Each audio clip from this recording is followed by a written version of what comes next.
ఓం శ్రీ గురుభ్యో నమః. ఓం శ్రీ మహాగణాధిపతి నమః. అందరికీ నమస్కారం. ఈ వీడియోలో ఆషాఢ మాసంలో వచ్చే తొలి ఏకాదశి ప్రత్యేకత గురించి ఈ వీడియోలో వివరిస్తున్నాను. శాంతాకారం భుజగశయనం పద్మనాభం సురేశం విశ్వాదాకారం గగన సదృశం మేఘవర్ణం శుభాంగం లక్ష్మీకాంతం కమలనయనం యోగిరుధ్యానగమ్యం వందే విష్ణుం భవభయహరం సర్వలోకైకనాథం అంటూ విష్ణువుని ప్రతిరోజు మనం విశ్వాసరావుల్లో ప్రార్థిస్తుంటాము. పవిత్ర ఆధ్యాత్మిక ముక్తిప్రద దినం తొలి ఏకాదశి. దీనికి హరిదినం అని కూడా పేరు. ఈ ఏకాదశి వ్రతంలో ప్రధానాంశం ఉపవాసం ఉండడమే.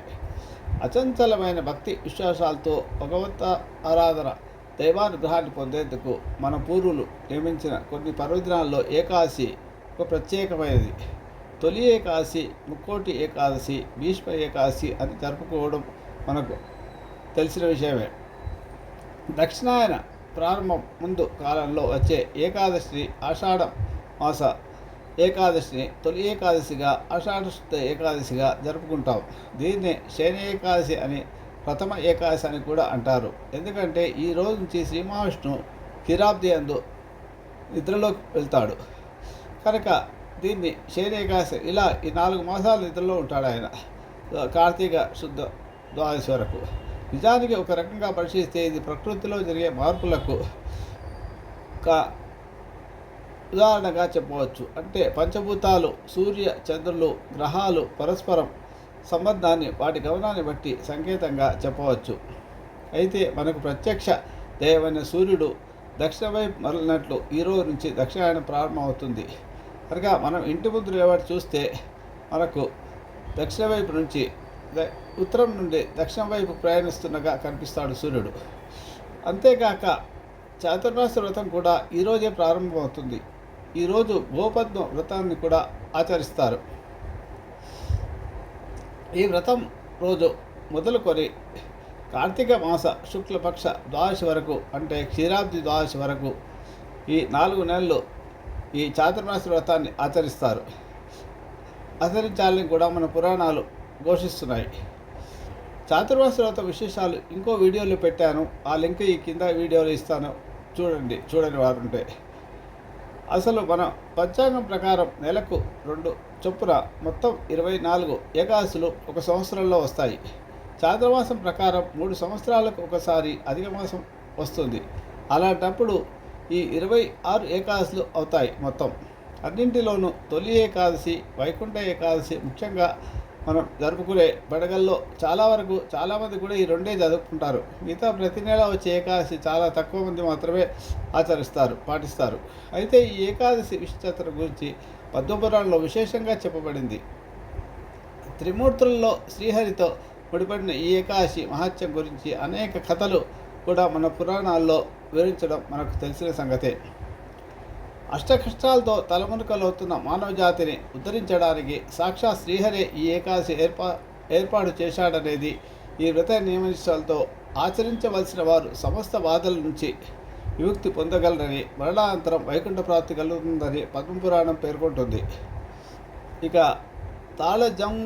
తాళజంగుడనే రాక్షసుని కుమారుడగు మురాసురునితో యుద్ధంలో గెలవలేక అలసిపోయిన శ్రీ మహావిష్ణువు సంకల్పంతో తన శరీరం నుంచి ఒక కన్యకను జనింపచేసినట్లు ఆమె ఏకాదశి అని, ఆమె 3 వరాలు కోరగా అవి ఏంటంటే సదా మీకు ప్రియంగా ఉండాలని, అన్ని తిథులలోనూ ముఖ్యంగా ఉండి ఆదరించే పూజింపబడాలని, ఉపవాసం చేసిన వారికి మోక్షం లభించాలని, ఇలా ఎన్నో కథలు మన పురాణాల్లో చెప్పబడ్డాయి. మహాసాధ్వి అయిన సతీ సక్కుబాయి ఈ శయన ఏకాదశి నాడే మోక్షప్రాప్తి పొందిందని సంతు లీలామృత పురాణంలో చెప్పబడింది. అందువల్లనే ఆ రోజు పండరీపురంలో వైభవంగా ఉత్సవాలు జరుపుకుంటారు. అయితే అంతటి మహిమాన్వితమైన ఈ ఏకాదశి వ్రతంలో ప్రధాన నియమాలు, ఉపవాసాలు, ఫలితాల గురించి తెలుసుకుందాం ఇప్పుడు. ఈ వ్రతాన్ని ఆచరించాల్సిన వారు దశమి నాడు రాత్రి నిరాహారులై ఉండి ఏకాదశి నాడు సూర్యోదయానికి ముందుగా కాలకృత్యాలు తీర్చుకొని శ్రీహరిని ఆరాధించాలి. ఆ రోజు మొత్తం ఉపవాసం ఉండాలి. అసత్యం ఆడరాదు, స్త్రీ సాంగత్యం పనికిరాదు, కానీ దుష్ట ఆలోచనలు చేయకూడదు. ఆ రోజు రాత్రంతా జాగరణ చేయాలి. రోజంతా కూడా విష్ణు సహస్రనామ పారాయణ కానీ ఓం నమో నారాయణ అనే మంత్రాన్ని జపం చేస్తూ కానీ గడపాలి. మర్నాడు అనగా ద్వాదశి నాడు ఉదయాన్నే కాలకృత్యాలు అనంతరం శ్రీహరిని పూజించి నైవేద్యం తాంబూలాలను స్వీకరించి భోజనం చేయాలి. అన్నదానం చేయడం చాలా మంచిది. ఆ రోజు ఎవరికైతే అన్నదానం చేస్తారో వారికి వైకుంఠ ప్రాప్తి లభిస్తుంది. ముఖ్యంగా ఉపవాస దీక్షకు గల కారణాలు ఏమంటే, విష్ణువు వరం వల్ల అన్నంలో దాగి ఉన్న పాపపురుషుడే కాక బ్రహ్మశాల ప్రదేశం నుంచి క్రిందపడ్డ చెమట బిందువు ఒక రాక్షసుడిగా అవతరించి తన నివాసానికి చోటు గురించి బ్రహ్మను అడిగిందట. బ్రహ్మ ఏకాదశి నాడు భుజించు వారి అన్నంలో నివసించమని వరమిచ్చాడట. కనుక ఉదరంలో చేరి ఈ రాక్షసుడు ఏకాదశి రోజు ఎవరైతే అన్నం భుజిస్తారో వారికి ఉదరంలో చేరి క్రిములుగా మారి అనారోగ్యాన్ని కలుగజేస్తుందని హెచ్చరిక పరోక్షంగా వెల్లడిస్తున్నాయి ఈ పురాణాలు. ముఖ్యంగా ఏకాదశి రోజు భోజనం చేస్తే మన పండుగలు అందువల్ల ఉపవాసం ముఖ్యంగా చెప్పబడ్డాయి. సైన్స్ ప్రకారం మనకు తెలిసిన విజ్ఞానంతో మరికొన్ని సూచనలు కూడా తెలుసుకోవచ్చు. అందుకే వారి వయసును బట్టి పళ్ళు, పాలు, పలహారాలు తీసుకోవచ్చు. ఆరోగ్య పరిస్థితులను బట్టి ఈ ఇతర డయాబెటిక్, షుగరు, బీపీ ఉండే వాళ్ళందరూ కూడా కఠోర ఉపవాసాలు చేయాల్సిన అవసరం లేదు. ఏదో ఒక పలహారం, అన్నం తప్పకుండా కాకుండా ఇంకేదైనా పళ్ళు, పలహారాల్లో నిమ్మరసాలు తీసుకొని ఉపవాసం చేయవచ్చు. అంతేగాక అనారోగ్య రహస్యాలు ఇప్పుడు ఉన్నాయి ఈ ఉపవాస దీక్షలో. లంకడం పరమౌషధం అని ఆయుర్వేద శాస్త్రం కూడా చెప్తుంది. నెలకు ఒక్కసారైనా ఉపవాసం ఉండాలనేది ఆయుర్వేద శాస్త్రం యొక్క